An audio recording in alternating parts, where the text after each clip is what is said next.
తాండవాన్ని kidnap చేసిన జీవన కుట్రని సునంద ముందు సాక్ష్యాలతో సహా బయటపెట్టిన చైతు అసలు ఇదంతా ఎలా జరగబోతుందనేది ఈ వీడియోలో తెలుసుకుందాం. ఆఫీస్లో జాయిన్ అయిన మొదటి రోజే ఇక ఆనంది ఎంతో ఆనందంగా వెళ్తుంది. కానీ ఆనందికి ఒక ఫోన్ కాల్ అయితే వస్తుంది. అవునా, ఏ హాస్పిటల్, నేను వెంటనే వస్తున్నాను అని ఆనంది అక్కడే ఉన్న రిసెప్షన్ అమ్మాయికి నేను తొందరగా వెళ్ళాలి అంటూ ఇక కంగారుగా తనైతే హాస్పిటల్కి బయలుదేరుతుంది. ఇదంతా ఇలా జరుగుతూ ఉండగా జీవన తాండవాకి డబ్బులు ఇస్తానని చెప్పి రమ్మని ఒక చోటుకైతే పిలిపిస్తుంది. తాండవాకి జీవన మాటలు నమ్మాలని అనిపించవు. నువ్వు ఏదైనా స్కెచ్ వేస్తున్నావా అని డైరెక్ట్గానే అడిగేస్తాడు. అప్పుడు ఇందుమతి చాలా టెన్షన్ పడుతూ ఉంటుంది. ఫోన్ పెట్టేశాక జీవనతో అంటూ ఉంటుంది ఇందుమతి, వాడు తాండవ, వాడికి స్కెచ్ వేసావు నువ్వు, ఏం జరుగుతుందో నాకు భయమేస్తుంది అని అంటూ ఉంటుంది ఇందుమతి. అప్పుడు ఇందుమతి మాటలకి అంటూ ఉంటుంది జీవన, నువ్వేమీ కంగారు పడకు పెద్దమ్మా, లేకపోతే మనల్ని బెదిరించి 25 లక్షలు అడుగుతాడా, ఈ రోజుతో ఆ తాండవ క్యారెక్టర్ మొత్తం కూడా పూర్తయిపోతుంది అని అంటూ ఉంటుంది జీవన. ఏం పూర్తవుతుందో ఏంటో, నాకైతే చాలా భయంగా ఉంది అని అంటూ ఉంటుంది. అప్పుడే ఇందుమతి ఇంటిలో పెట్టిన డబ్బుల కోసం తాండవ జీవన మాటలు నమ్మి అక్కడికైతే వస్తాడు. ఇక ముఖానికి మాస్క్ వేసుకొని తాండవ అక్కడ రావడంతో అప్పుడే ఇక ఇందుమతి వాడు వస్తున్నాడే అని అంటూ ఉంటుంది. నేను చూస్తున్నాను అని జీవన చెప్పడంతో అప్పుడే బ్యాగ్ తీసుకొని తాండవ వెళ్ళిపోతూ ఉండగా కొంతమంది రౌడీలు తాండవ మీద ఇక అటాక్ చేస్తారు. అప్పుడే ఇక తాండవ అయితే, రే వదలండ్రా, ఎవరు మీరు అని అంటూ ఉంటే అప్పుడే తాండవ చేతిలో బ్యాగ్ని రౌడీ అయితే లాక్కుంటాడు. రౌడీ లాక్కున్న తర్వాత అప్పుడే ఇక అంటూ ఉంటుంది జీవన, వీణ్ణి వేసేసేయండి అని అనగానే అప్పుడే ఇక ఆ మాట విని, నువ్వు ఇలాంటి పని ఏదో చేస్తావని అనుమానం వచ్చింది, కానీ నీ మాటలకి నేను నమ్మి డబ్బులు తీసుకోవడానికి వస్తే ఇలా చేస్తావా, ఏదో ఒక రోజు నీ బండారం బయట పెడతాను అని తాండవ అనడంతో, అసలు నువ్వు ఉంటేనే కదా నీ బండారం బయట పెట్టడానికి అని అంటూ ఉంటుంది జీవన. అప్పుడే ఇందుమతి, ఒసే జీవన, నాకేంటో వాడిని చూస్తుంటే భయమేస్తుంది అని అంటూ ఉంటుంది. నువ్వు ఉండు పెద్దమ్మ, వాడు దొరికిపోయాక మనల్ని ఏం చేస్తాడు, వాడిని పైకి పంపిస్తే మళ్ళీ తిరిగి వచ్చామన్న సాక్ష్యం చెప్తాడా ఏంటి, రే వీడినేసేయండి అని అంటూ ఉంటుంది జీవన. ఇక రౌడీలు అయితే కత్తితో పొడుస్తారు తాండవాని. అలా కత్తితో పొడిచిన తర్వాత తాండవ అయితే స్పృహ కోల్పోతాడు. ఇంతలో ఆనంది కంగారుగా హాస్పిటల్కి అయితే వెళ్తుంది. వెళ్ళిన తర్వాత హాస్పిటల్లో ఉన్న ఆదిత్యని చూసి షాక్ అయిపోతూ ఉంటుంది ఆనంది. ఏమైంది మీకు, చేతికి ఏంటి గాయం అని అడుగుతూ ఉంటుంది. అప్పుడు ఇక పక్కనే ఉన్న ఒక అతను అయితే అంటాడు, ఒక పాపని కాపాడబోయి ఆయన గాయపడ్డాడమ్మా, మా పాపనే కాపాడాడు అని చెప్తూ ఉంటాడు అతను. ఏంటిది, చూసుకోవాలి కదా కొంచెం అయినా అని అంటూ ఉంటుంది ఆనంది. ఏంటి ఆనంది, ఎందుకు ఆ కన్నీళ్ళు, నా చేతికే కదా దెబ్బ తగిలింది, నాకు ఇప్పుడు బాగానే ఉంది, అయినా నీకెవరు ఫోన్ చేశారు అని అడుగుతూ ఉంటాడు. అప్పుడే ఆదిత్య, నేనే చేశాను సార్, మీ ఫోన్లో నుంచే చేశాను అని చెప్తూ ఉంటాడు అతను. మీరు స్పృహ కోల్పోయారు కదా, ఏమైందో అని భయమేసింది అని చెప్పడంతో అప్పుడే ఇక ఏంటి స్పృహ కూడా కోల్పోయారా అని అంటూ ఆనంది కంగారు పడిపోతూ ఉంటుంది. ఇంతలో డాక్టర్ అయితే వస్తారు. వచ్చిన తర్వాత అప్పుడే ఆనంది, డాక్టర్, నా భర్తకి ప్రమాదం ఏమీ లేదు కదా, ఆయన బాగానే ఉన్నారు కదా అని అడుగుతూ ఉంటే, ఏమీ ప్రమాదం లేదు, మీరేమీ కంగారు పడకండి, అంతా కూడా బాగానే ఉన్నారు, చేతికి ఫ్రాక్చర్ అవడం వల్ల కట్లు వేశాము అంతే, 4 రోజులు రెస్ట్ తీసుకుంటే సరిపోతుంది అని డాక్టర్ అయితే చెప్తారు. అలా డాక్టర్ చెప్పిన తర్వాత అప్పుడే ఇక ఆదిత్యని ఇంటికి తీసుకువెళ్ళమని అనడంతో ఆనంది ఇంటికి తీసుకొస్తుంది. అప్పుడే ఆదిత్య అంటాడు, అసలు నువ్వెందుకు వచ్చావు, ఈరోజే కదా నువ్వు జాబ్లో జాయిన్ అయ్యావు, ఫస్ట్ రోజే నువ్వు ఇలా వచ్చేస్తే ఎలాగా అని అంటూ ఉంటాడు ఆదిత్య. మీకేదో జరిగిందని హాస్పిటల్లో ఉన్నారని ఫోన్ వచ్చేసరికి నేను అస్సలు కూడా అక్కడ ఉండలేకపోయాను, మీకేం జరిగిందని భయంతో నేను వచ్చేసాను అని అంటూ ఉంటుంది ఆనంది. నాకేం కాలేదు, నువ్వు ముందు ఆఫీస్కి వెళ్ళు అని అంటూ ఉంటాడు ఆదిత్య. నేను ఆఫీస్కి వెళ్ళేటేంటి, ఇప్పుడు వెళ్ళను, మిమ్మల్ని ఇంటి దగ్గరే ఉండి జాగ్రత్తగా చూసుకుంటాను, మీరు ఇంటి దగ్గరే కదా ఉంటారు అని ఆదిత్యతో అంటుంది ఆనంది. నేను ఇంటి దగ్గరేమీ ఉండను, నేను ఇప్పుడు మళ్ళీ ట్రిప్కి వెళ్ళాలి అని చెప్తూ ఉంటాడు ఆదిత్య. ఆ చేత్తో స్టీరింగ్ ఎలా పట్టుకుంటారు, కారు ఎలా డ్రైవ్ చేస్తారు? వద్దు, 4 రోజులు రెస్ట్ తీసుకోమని డాక్టర్ చెప్పారు కదా, కాబట్టి రెస్ట్ తీసుకోండి అని అంటూ ఉంటుంది ఆనంది. లేదా ఆనంది, ఇంటి రెంట్ కట్టాలి, మనకి డబ్బుకి ఎటువంటి లోటు రాకూడదు, ఈ చిన్న చిన్న వాటిలకు కూడా పని మానేసి ఇంట్లో కూర్చుంటే ఎలా చెప్పు అని ఆదిత్య అయితే బయటికైతే వస్తూ ఉంటాడు. అలా బయటికి వస్తున్న ఆదిత్యకి కారు డిక్కీలో నుంచి ఒక క్లాత్ కనపడడంతో అది చూసి ఆదిత్య షాక్ అయిపోతూ ఉంటాడు. అప్పుడు ఇక ఆనంది ఏంటి క్లాత్ అని డోరు అయితే ఓపెన్ చేస్తారు, వెనకాల డిక్కీ డోరు. అప్పుడు దాంట్లో ఉంటాడు తాండవ. తాండవాన్ని చూసి షాక్ అయిపోతూ ఉంటుంది. తాండవ ఇక్కడున్నాడేంటి అని అంటూ ఉంటే ఇతను నీకు తెలుసా అని ఆదిత్య అడగడంతో ఇతని కర్పకం భర్త అని చెప్తుంది. అప్పుడే ఆదిత్య కూడా షాక్ అయిపోతూ ఉంటాడు. అసలు ఇతను మీ డిక్కీలో ఎలా ఉన్నాడు అని అంటూ ఉంటుంది ఆనంది. అయ్యో, ఇతన్ని ఎవరో కత్తితో పొడిచారో అని చెప్పు ఆనంది అయితే ఇప్పుడు పోలీసులు ఈ డెడ్ బాడీని చూస్తే ఖచ్చితంగా మనమే ఏదో చేసామనుకుంటారు, ఇప్పుడు ఏం చేద్దామండి అని అంటూ ఉంటుంది ఆనంది. పోలీసులు ఇక్కడికి వచ్చే ముందు కన్నా మనమే పోలీసులకి ఇన్ఫర్మేషన్ ఇద్దాము అని చెప్తూ ఉంటాడు ఆదిత్య. ఇంతలో పోలీస్ జీప్ అయితే వస్తుంది. పోలీస్ జీప్ రావడంతో ఆదిత్య ఆనంది ఇద్దరు షాక్ అయిపోతూ ఉంటారు. పోలీసులు వస్తున్నారని వెంటనే డిక్కీ డోర్ అయితే వేసేస్తారు. అప్పుడే ఇక పోలీసులు సరిగ్గా ఆదిత్య దగ్గరికి వచ్చి ఆగుతారు. నీ పేరైన ఆదిత్య అంటే అని అడుగుతూ ఉంటారు.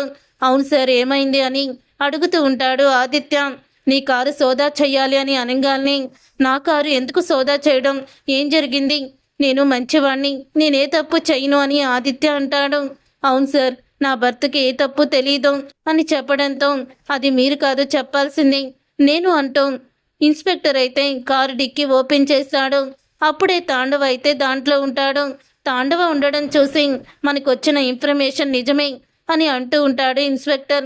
ఇతనికి సంఖ్యలు వేయండి, ఇతన్ని చంపినందుకు మిమ్మల్ని అరెస్ట్ చేస్తున్నానని ఆదిత్యతో ఇన్స్పెక్టర్ అనడంతో అప్పుడు ఇక పక్కనే ఉన్నాం ఆనంది.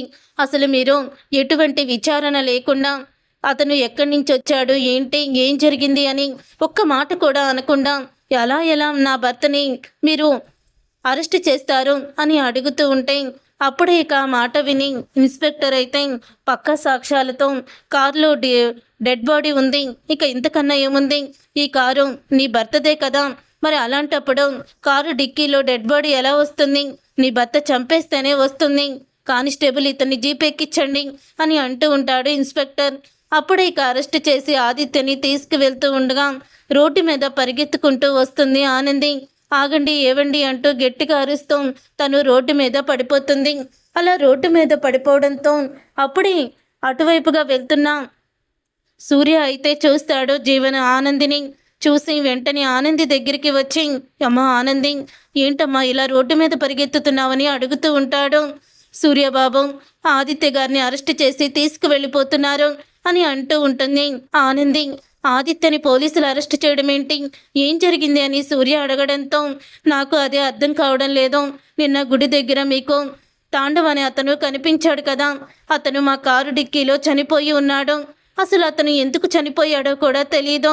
నా భర్తే చంపేశాడని పోలీసులు అరెస్ట్ చేసి తీసుకువెళ్ళిపోతున్నారు ఆదిత్య గారిని అని అనడంతో ఆ మాట విని ఒక్కసారి సూర్య కూడా షాక్ అయిపోతూ ఉంటాడు.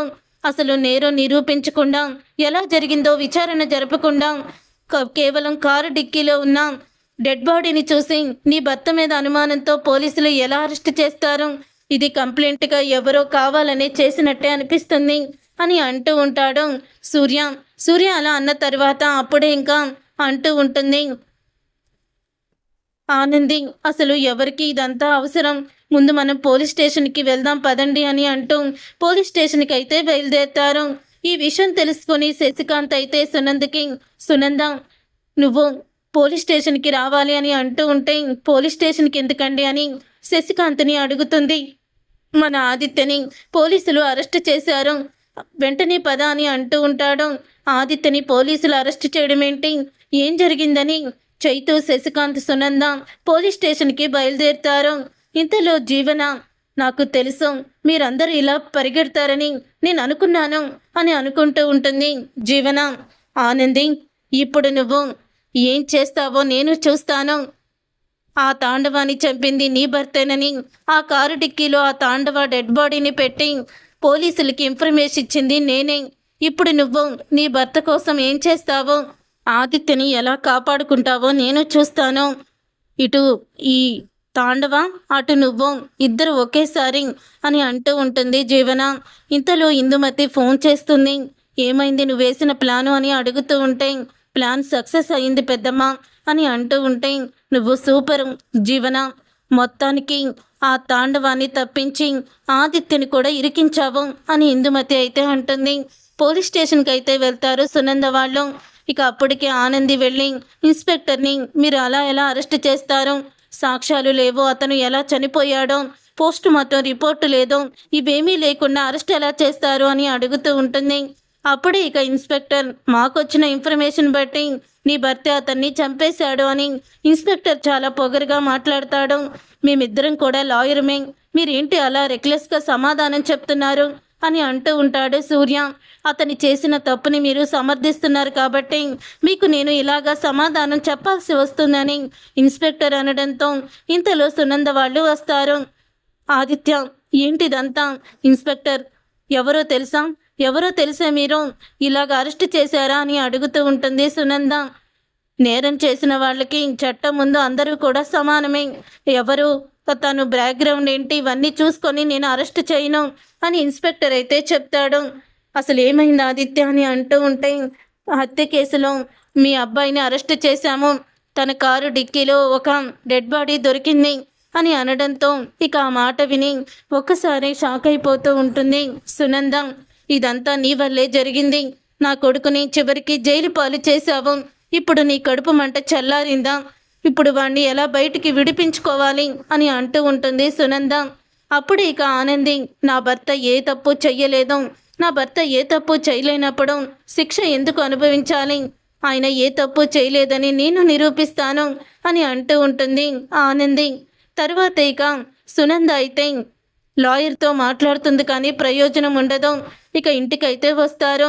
ఎప్పుడైతే బావగారు ఆ ఆనందిని పట్టుకుని వెళ్ళారో అప్పుడే ఆయన జీవితాన్ని నాశనమైపోయింది అని అంటూ జీవన ఇంకా 2 మాటలు ఎక్కిస్తూ ఉంటుంది సునందకి.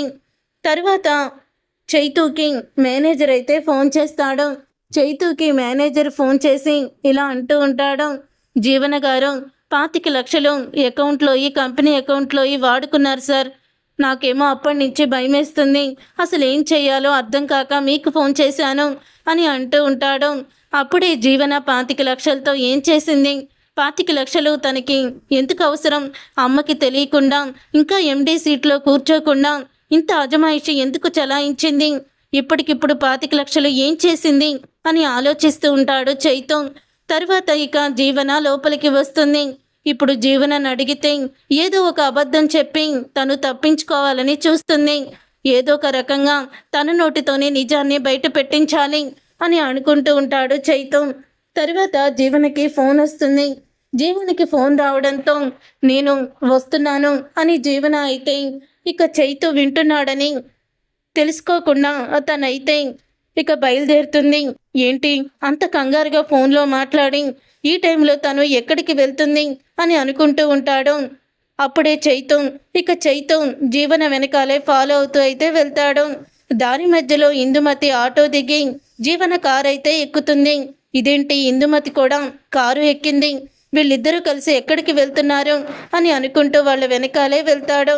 అలా వెళ్తూ ఉండగా ఒక పాత ఇంట్లోకి జీవన ఇందుమతి వెళ్ళడం గమనించిన అప్పుడే చైతూ వీళ్ళిద్దరూ ఈ పాడుబడిన ఇంట్లోకి ఎందుకు వెళ్తున్నారు అని అనుకుంటూ ఉంటాడు. ఆ తర్వాత అప్పుడే చైతూకి తను బయట ఉండంగానే ఆనంది ఫోన్ చేస్తుంది. ఏం చేస్తున్నావు చైతూ అని అడుగుతూ ఉంటుంది. ఏం లేదు వదినా, అన్నయ్య ఇలా జైల్లో ఉండడం చాలా బాధగా ఉంది అని అంటూ ఉంటే, అసలు నాకు తెలిసి ఆ తాండవాని మీ అన్నయ్య చంపాల్సిన అవసరం లేదు, తన డెడ్ బాడీని కూడా చూపించకుండా ఏదో డెత్ సర్టిఫికెట్ చూపించేస్తున్నారు పోలీసు వాళ్ళు, నాకు అదే అర్థం కావడం లేదు అని అనగానే అసలు ఈ తాండవ ఎవరు వదినా అని అడుగుతూ ఉంటాడు చైతూ. అతని గురించి చాలా పెద్ద కథ ఉందిలే అని చెప్తూ ఉంటే, నీ వంతు నీ ప్రయత్నం చెయ్యి, మీ అన్నయ్య బయటికి రావాలి అని చెప్తూ ఉంటుంది ఆనంది. సరే వదిన అని అంటూ ఉంటాడు చైతు. తర్వాత చైతు వీళ్ళు లోపలేం చేస్తున్నారు ఇంతసేపు అని వెనక నుంచి వెళ్ళి కిటికీలో నుంచి లోపలికి చూస్తాడు. అప్పుడు ఇక కిటికీలోంచి లోపలికి చూసిన చైతుకి గుండె పగిలే నిజమైతే ఎదురుపడుతుంది. ఇందుమతి జీవన ఒక అతన్ని కుర్చీలో కూర్చోబెట్టి కట్టేసి ఉంచుతారు. అది చూసిన చైతు షాక్ అయిపోతాం. ఎవరిని వీళ్ళు ఇలా తీసుకువచ్చి కిడ్నాప్ చేశారు, ఎవరితను ముఖం కనిపించడం లేదే అని అనుకుంటూ ఒక సైడ్కి అయితే తిరుగుతాడు.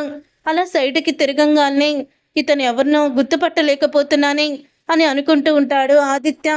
ఏంటి జీవన, ఈ తాండవ చచ్చిపోయాడు, ఆదిత్య డిక్కీలో పెట్టానని చెప్పావు, ఈ తాండవ బ్రతికి ఉన్నాడు కదా అని అంటూ ఉంటే ఆ మాట విని ఒక్కసారే షాక్ అయిపోతూ ఉంటాడు చైతు. అంటే తాండవ చనిపోలేదు, అన్నయ్యే తాండవని చంపాడని అనవసరంగా అన్నయ్య మీద పోలీస్ కేసు పెట్టారు, ఇదంతా నిజం కాదనమాట అని అనుకుంటూ ఉంటాడు. అప్పుడు ఇక చైతు వీడియో అయితే తీస్తూ ఉంటాడు ఫోన్తో. అప్పుడు ఇక తాండవ అంటాడు, నువ్వు నన్ను నమ్మించి మోసం చేశావు, నీలాంటి దాని దగ్గర క్షమాభిక్ష లేదు, అసలు నిన్ను క్షమించకూడదు, నన్ను వదిలేస్తే ఈసారి కానీ నేను తప్పించుకుంటే ఒకే ఒక్క మాట చెప్తాను, ఆ మాటతో నీ బతికే తిరగబడిపోతుంది, నీ జీవితమే తల్లకిందులవుతుంది అని అంటూ ఉంటాడు తాండవ. ఏం చెప్తావు, నేను అసలైన జీవనని కాదని, అసలైన జీవన ఆనంది అని, జ్యోతి సూర్యబాబుల కూతురని చెప్తావా అని అంటూ ఉంటుంది జీవన. ఆ మాట విని ఒక్కసారే షాక్ అయిపోతూ ఉంటాడు. అప్పుడు ఇక చైతు, ఏంటి జీవన సూర్య మావయ్య జ్యోతి అత్తయ్యల కూతురు కాదా, ఆనంది వదిన వాళ్ళ కూతురా అని షాక్ అయిపోతూ ఉండగా ఇంతలో ఇక ఇందుమతి, రే నిన్ను అసలు బయటికి పోనిస్తేనే కదా అని అంటూ ఉంటుంది ఇందుమతి. నిన్ను ఇక్కడే చంపి పాతరేస్తాను అని అనగానే, అవును పోలీసులు ఇన్స్పెక్టర్ డెడ్ బాడీది ఏదో డెత్ సర్టిఫికెట్ కూడా ఇచ్చారు కదా, మరి ఏ డెడ్ బాడీది ఇచ్చారు అని అడుగుతూ ఉంటే, ఇంకే డెడ్ బాడీది ఎవరో చనిపోతే వాళ్ళది ఇచ్చి అత్తయ్యని వాళ్ళందరినీ నమ్మించాడు ఇన్స్పెక్టర్, నా దగ్గర ఇన్స్పెక్టర్ డబ్బులు తీసుకొని ఈ నాటకం ఆడుతున్నాడు అని జీవన అంటుంది. అప్పుడే మరి ఇంకా ఎందుకు వీడిని చంపేక వీడితో మాట్లాడుతున్నావు అని అంటూ ఉంటుంది ఇందుమతి. లేదు, ఇప్పుడు వీడిని ఫినిష్ చేస్తే మన మీదే అనుమానం వస్తుంది, అందుకని ఇక్కడ వీడిని బంధించాను అని చెప్తూ ఉంటుంది జీవన ఇందుమతి చేస్తున్న కుట్రని తెలుసుకున్న చైతు వెంటనే సునంద దగ్గరికైతే వెళ్తాడు. అప్పటికి ఇక ఆదిత్య గురించి బాధపడుతూ ఆనందని తిట్టుకుంటూ ఉంటుంది సునంద. అలా తిట్టుకుంటూ ఉండగా అప్పుడే ఇక అంటూ ఉంటాడు, అన్నయ్య హత్య చేయలేదమ్మా, అసలు ఆ తాండవ చనిపోలేదు బ్రతికే ఉన్నాడు అని అంటూ ఉంటాడు సునందతో. అదేంటి చైతు, అతను చనిపోకపోవడం ఏంటి, అతను చనిపోయాడనే కదా ఆదిత్యని అరెస్ట్ చేశారు, తను కారు డిక్కీలో ఉన్నాడని చెప్పాడు కదా ఇన్స్పెక్టర్ అని అనగానే, ఇది చూడమ్మా ఈ వీడియో, నీకు క్లారిటీగా మొత్తం కూడా అర్థమవుతుంది, ఇదంతా కూడా వల్లి ఆడుతున్న నాటకం, వల్లి మామూలు ఆడదు కాదు, ఎన్నోసార్లు తను తప్పు చేసినా సరే క్షమించుకుంటూ వచ్చాము, ఇప్పుడు చూడు అన్నయ్య జీవితాన్ని నాశనం చేయాలని చూస్తుంది, చివరికి అన్నయ్యని జైలు పాలు చేసింది, అసలు ఇలాంటి దాన్ని మనం క్షమించకూడదమ్మా అని అంటూ ఉంటాడు చైతు. తను అలాగే 25 లక్షలు ఆఫీసులో తీసుకుందని మేనేజర్ ఫోన్ చేశాడు, అదే నాకు అర్థం కాక తనని ఫాలో అవుతూ వెళ్తే ఈ నిజం తెలిసింది, తాండవాన్ని కిడ్నాప్ చేసి డెత్ సర్టిఫికెట్లు ఫేక్ చేయించి ఇన్స్పెక్టర్ని డబ్బులతో కొనేసి జీవన చివరికి ఈ పరిస్థితికి తీసుకొచ్చింది అని అంటూ ఉంటే ఇక ఆ మాట విని ఒక్కసారి సునంద షాక్ అయిపోతూ ఉంటుంది. నేను చాలా పెద్ద తప్పు చేశాను చైతు, ఆనంది విషయంలో నేను చాలా తప్పుగా ఆలోచించాను, ఈ వీళ్ళ మాటలు విని నేను చాలా అపార్థం చేసుకున్నాను అని అంటూ ఉంటుంది సునంద. ముందు జీవనని అరెస్ట్ చేయించాకే అప్పుడు అన్నయ్యని ఇంటికి తీసుకొద్దాము అని చైతు అంటాడు. అది కాదురా చైతు, నువ్వు ఆగు అని అంటూ ఉంటుంది సునంద. లేదు మమ్మీ, ఈసారి మాత్రం నేను అస్సలు కూడా ఊరుకోను, కేవలం అన్నయ్యని గుద్ది కాళ్ళు పోగొట్టిందని ఆ రోజు నేను జీవనంని పెళ్లి చేసుకొని చిత్రహింసలు పెట్టాలనుకున్నాను, అది జరగలేదు, అలాంటి దాన్ని పెళ్లి చేసుకుని ఇంటికి తీసుకుని వచ్చినందుకు సిగ్గుపడుతున్నాను అంటూ బాధపడుతూ ఉంటాడు. అప్పుడే చైతు చూసారుగా ఫ్రెండ్స్, రాబోయే కథలో ఖచ్చితంగా ఇలాగే జరగబోతుంది. మరి సునంద జీవన బండారం తెలుసుకున్న తర్వాత ఏం చేయబోతుంది, అసలు ఏం జరగబోతుంది అనేది రాబోయే కథలో తెలుసుకుందాం. ఈ వీడియో మీకు నచ్చితే తప్పకుండా లైక్ చేసి ఛానల్ని సబ్స్క్రైబ్ చేసుకొని పక్కనే ఉన్న గంట సింబలపై ఆల్ అని క్లిక్ చేయండి.